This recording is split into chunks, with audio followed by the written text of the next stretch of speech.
یہ بالکل حرام ہے. شفا قرآن مجید میں کم از کم 25 آیتیں ہیں جس میں لکھا ہے شفا.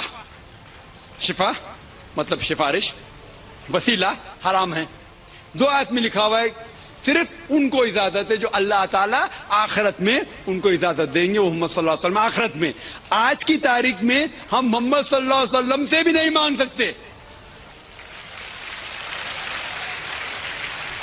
باقی لوگ کو تو چھوڑو، سنت اور باقی بابا لوگ کو چھوڑو، محمد صلی اللہ علیہ وسلم کو بھی ماننا ہمارے لیے حرام ہے. جو شخص مر چکا ہے ہم انہیں عزت کرتے ہیں.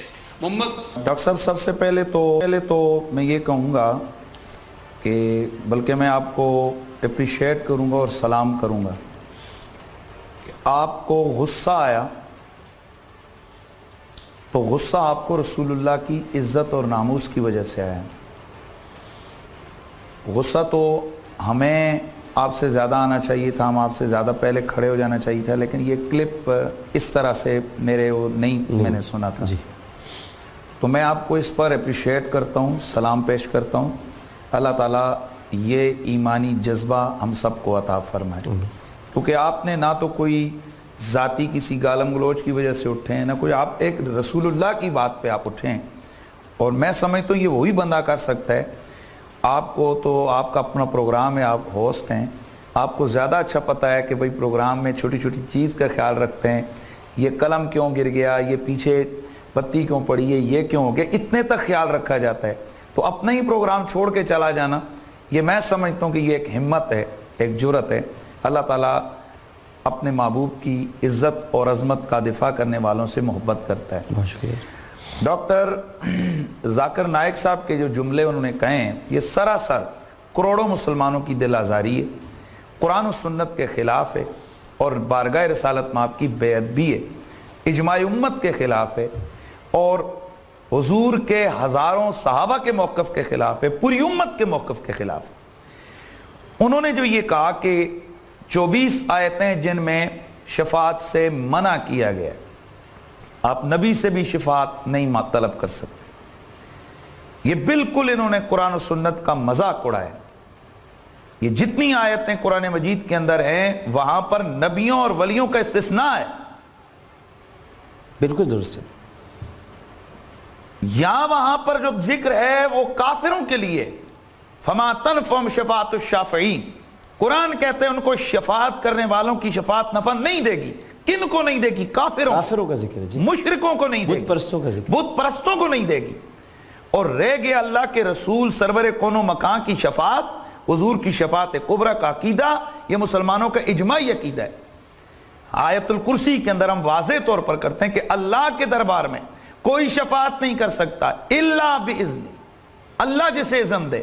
اور نبی کی صحیح حدیثیں موجود ہیں، اللہ کے حبیب فرماتے ہیں کہ قیامت والے دن، اور یہ بے شمار بخاری کے اندر ہے، مسلم کے اندر ہے، ابن ماجہ کے اندر ہے، مسند احمد بن حنبل کے اندر ہے، مستدرک للحاکم کے اندر ہے، طبرانی کبیر کے اندر ہے، طبرانی اوسط کے اندر ہے، مسند ابو یعلا کے اندر ہے، ابو داؤد شریف کے اندر ہے. اللہ کے حبیب کی بے شمار سینکڑوں حدیثیں موجود ہیں مختلف طرق اور مختلف لفظوں کے ساتھ کہ اللہ کے حبیب فرماتے ہیں کہ میں اللہ کے دربار میں قیامت والے دن سر جھکاؤں گا، اور اس وقت تک میں سر اٹھاؤں گا نہیں جب تک کہ اللہ مجھ سے پوچھے گا ابھی ارفع راسک، اپنا سر اٹھا.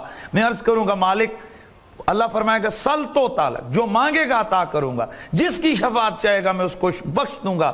حضور فرماتے ہیں میں عرض کروں گا اے اللہ میری امت کی شفاعت چاہتا ہوں، بخش دے. اور حضور فرماتے ہیں میں اس وقت تک جنت میں داخل نہیں ہوگا جب تک اپنی ساری امت کو جنت میں لے کے نہ چلا. سبحان. یہ بالکل قرآن و سنت کے خلاف ہے. ہم الحمدللہ صرف ہم ہی نہیں، رسول اللہ کے صحابہ، حضور کی اہل بیت اور پوری امت کا یہ عقیدہ ہے کہ رسول اللہ صلی اللہ علیہ وسلم کی وہ شفاعت کا عقیدہ رکھتے رہیں. اور شفاعت کے عقیدے کا انکار کرنے والا، مطلق انکار کرنے والا، یہ قرآن کا انکار کرتا ہے اور گمراہ ہے. وہ اللہ تبارک و تعالیٰ سے گمراہیوں سے ہمیں بچائے. اور جو دوسرا انہوں نے کہا کہ جی وسیلہ ماننا حرام ہے، لا حول ولا قوت الا باللہ العلی العظیم. قرآن مجید میں تو اللہ تعالیٰ ایمان والوں کو مخاطب بنا کے کہتا ہے یا ایھا الذین آمنوا اتقوا اللہ وابتغوا الیہ الوسیلہ. جب اللہ کا قرآن ایمان والوں، ہاں یہ ہے کہ قرآن نے ایمان والوں کو مخاطب بنایا ہے. اگر اس میں کوئی معاملات ہیں تو میں نہیں سمجھ سکتا, مجھے نہیں معلوم ہے, لیکن ایمان والوں کے لیے وسیلہ جب قرآن کہہ رہا ہے تو اس سے بڑی ہم اس سے اوپر کیا دلیل دیں؟ کوئی ایک آیت, کوئی ایک حدیث چلے, ان کے چاہنے والے, ان کے ماننے والے کوئی ایک حدیث پیش کر دیں, کوئی ایک آیت پیش کر دیں کہ فلاں جگہ اللہ نے قرآن کے اندر وسیلے کو ناجائز اور منع قرار دیا ہے. اللہ کا قرآن تو خود کہتا ہے ایمان والو تقوی اختیار کرو اور اللہ کے دربار میں جانے کے لیے وسیلہ چنو. اور رسول اللہ صلی اللہ تعالی علیہ وسلم کے صحابہ دعا اللہ کا نبی خود انہیں سکھایا کرتے تھے, اللہم انی توجہ الیک بنبیک محمد یا محمد و انی توجہ بک الی ربی فی حاجتی ہذی لتقضی لی. یہ حدیث ہے, اللہ کے نبی سرور کون و مکان اپنے صحابہ کو خود دعا سکھا رہے ہیں کہ تو یہ دعا کیا کر, یا اللہ تجھے وسیلہ اور واسطہ محمد عربی کی ذات کا, تو میری یہ دعا کو قبول فرما. تو کیا اللہ کے حبیب ایک حرام کام اپنے صحابہ کو سکھا رہے ہیں؟ اور پھر خود رسول اللہ صلی اللہ تعالی وسلم کے صحابہ بخاری کے اندر, مسلم کے اندر, ترمذی کے اندر, ابن ماجہ کے اندر, سیاستہ کے اندر موجود ہے, اور حدیث کی تقریباً 50 سے زائد کتابوں کے اندر موجود ہے کہ خود حضرت سیدنا فاروق اعظم وسیلے سے دعائیں مانگتے رہے, رسول اللہ کے صحابہ وسیلے سے دعائیں مانگتے رہے, حضور کی زندگی میں حضور کے وسیلے سے مانگتے رہے, رسول اللہ کے وصال با کمال کے بعد آپ کے چچا کو وسیلہ بناتے رہے, اور پوری امت آج تک وسیلے کے ذریعے سے دعا کر رہی ہے. اور پھر انہوں نے معاذ اللہ ثم معاذ اللہ نبی کو مردہ کا. اللہ کا قرآن کہتا ہے وَلَا تَحْسَبَنَّ الَّذِينَ قُتِلُوا فِي سَبِيلِ اللَّهِ أَمْوَاتًا, جو اللہ کی راہ میں مارے جائیں ان کو مردہ گمان بھی نہ کرو.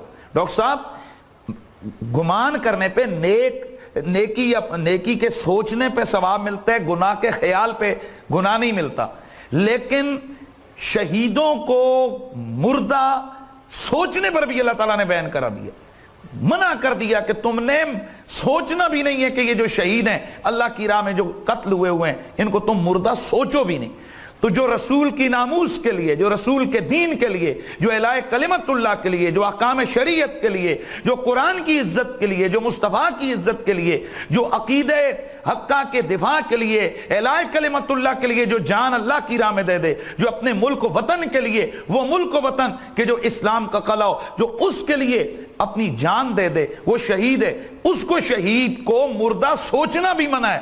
تو اتنی دیدہ دلیری کہ کروڑوں مسلمانوں کے ہوتے ہوئے ایک بندہ کہے کہ محمد مردہ ہے, لا حول ولا قوت الا باللہ العلی العظیم. یہ آپ کیا پوری کائنات کا ہر مسلمان اس جملے نے اس کو میں کہتا ہوں کہ جلا کے رکھ دیا ہے. اور یقیناً آپ اگر غصے میں آئے تو آپ کا غصہ بجائے کہ اتنی بڑی بے ادبی اور گستاخی کہ معاذ اللہ ثم معاذ اللہ محمد مردہ ہیں, مر گئے, استغفر اللہ ثم استغفر اللہ. حالانکہ اللہ کے نبی سرور کون و مکان کی حدیث ہے, اللہ کے حبیب نے فرمایا ان اللہ تعالی حرم علی الارض ان تاکل اجساد الانبیاء فنبی اللہ حی یرزق. اللہ حضرت ابو درداء سے روایت ہے, یہ اللہ کے نبی نے فرمایا اللہ نے حرام کر دیا ہے زمین پہ کہ وہ نبیوں کے جسموں کو نقصان پہنچائے. اللہ کا نبی زندہ ہوتا ہے اور اللہ کی طرف سے اس کو رزق بھی عطا کیا جاتا ہے. اور انبیاء کرام علیہ السلام قبروں میں زندہ. جی میں اس طرف آ رہا ہوں ابھی. یہ حدیث ہے اور اس کو حضرت امام ابن ماجہ نے روایت کیا ہے. یہ اس کے رجال سارے سکہ ہیں, یہ حدیث صحیح ہے. اور اس کے علاوہ صحیح السند روایت مسند ابو یعلا کی ہے, جس کو حضرت ثابت بنانی نے حضرت انس بن مالک سے روایت کی ہے. اور اسی روایت کو امام بہقی نے اپنی بہقی کے اندر حضرت ثابت بنانی کے واسطے سے اور دیگر واسطوں کے ساتھ حضرت انس بن مالک سے حدیث پاک کو روایت کی ہے کہ حضرت سیدنا انس بن مالک رضی اللہ تعالیٰ عنہ آپ روایت فرماتے ہیں کہ اللہ کے نبی نے فرمایا الانبیاء احیاء فی قبورہم یصلون, اللہ کے نبی زندہ ہیں, وہ اپنی قبروں میں نماز بھی پڑھتے ہیں. صحیح مسلم شریف کی حدیث اللہ کے حبیب فرماتے ہیں فمررت علی قبر موسیٰ, اور اس کے الفاظ مختلف ہیں, فمررت علی موسیٰ وہو قائم یصلی فی قبری او کما قال النبی صلی اللہ تعالی علیہ وسلم. اللہ کے نبی نے ارشاد فرمایا کہ میں معراج والی رات موسیٰ علیہ السلام کی قبر پاک کے پاس گیا, میں نے ان کو مشاہدہ کیا وہ اپنی قبر کے اندر کھڑے ہو کے نماز ادا کر رہے ہیں. تو اللہ کا نبی چاہے وہ آدم ہوں, جناب آدم سے لے کے میرے مصطفیٰ کریم تک, اللہ کے کل پیغمبر اپنی قبروں میں اعلیٰ کامل اتم افضل زندگی کے ساتھ زندہ ہیں. اور ہمارے بزرگوں نے اور اس تمام محدثین نے لکھا ہے. اسی لیے حضرت سیدنا حضرت ایک آپ کی قطع کلامی کی معذرت چاہتا ہوں, اس کو مجھے جاری رکھنا ہے آپ کی اس بات کو. اور چونکہ آپ نے یہ تو ثابت کر دیا ہے, لیکن یہ بھی مجھے آپ سے پوچھنا ہے اس کے ساتھ ساتھ کہ یہ بے ادبی کتنی سخت ہوئی ہے. بے ادبی کا پہلو بھی اس میں ایک ہے. یہ تو چلے آپ نے حدیثوں سے ثابت کر دیا انبیاء کرام علیہ السلام حیات ہیں, لیکن مر چکے کہنا, آپ اپنے گھر والے کو نہیں کہہ سکتے جو یہ لفظ مر چکے, یہ بہت ہی خطرناک لفظ ہے. مجھے ایک وقفہ لینا ہے, وقفے کے بعد میں حاضر ہوں. ایک وقفہ لیتے ہیں ناظرین محترم, وقفے کے بعد حاضر ہوتے ہیں, کیونکہ ایسے نہیں چلے گا.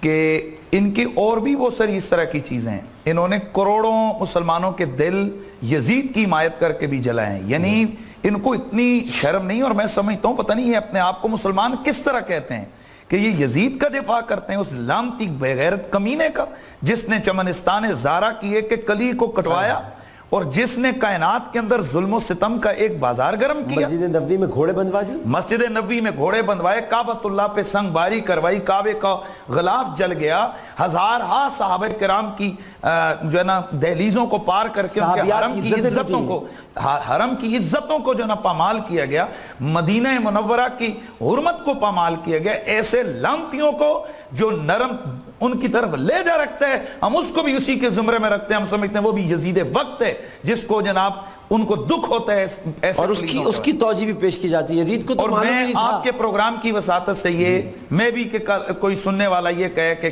قریشی صاحب بیٹھ کر کہتے ہیں, میں اوپن چیلنج کرتا ہوں ڈاکٹر ذاکر نائک کو, وہ بے شک بھلے پاکستان انڈیا کے کسی چینل پہ وہ آئیں, ان معاملات پہ ہمارے سے 1 to 1 گفتگو کریں, ان کا کوئی نمائندہ ہے یزید کے دفاع پہ گفتگو کرے جو وہ کر رہے ہیں, حضور کے وسیلے کے حوالے سے گفتگو کرے, رسول اللہ کی حیات کے حوالے سے وہ گفتگو کرے, عقیدہ شفاعت پہ گفتگو کرے, اور جو دیگر ان کے بہت سارے اس طرح کی کنٹروورشل چیزیں جن کو انہوں نے کروڑوں مسلمانوں کی دل آزاری کی ہے, اولیاء کرام کی بے ادبی کی ہے, احادیث مبارکہ کی غلط انہوں نے تشریحات کی ہیں, ان ساروں کو ہم جناب اگر صاحب کے سامنے ننگا نہ کرے نا تو پھر یہ بات ہے انشاءاللہ. یہ تو نہیں ہے میں آپ کے پروگرام میں کہہ رہا ہوں, ہم کہتے ہیں کہ وہ سامنے آئے 1 to 1, کل ہی لے لیں آپ, بے شک آپ افطاری کے پروگرام میں لے لیں ذاکر نائک کو, مجھے اور اس کو 1 to 1 کریں انشاءاللہ. یا میں پاکستان کے جتنے چینلز ہیں کسی بھی چینل والے کو کہتا ہوں اگر ایکسس ہے آپ کا, آپ کی پہنچ ہے, ذاکر نائک کو لے آئیں, آپ اس کو لائیو لے لیں, مجھے لے لیں,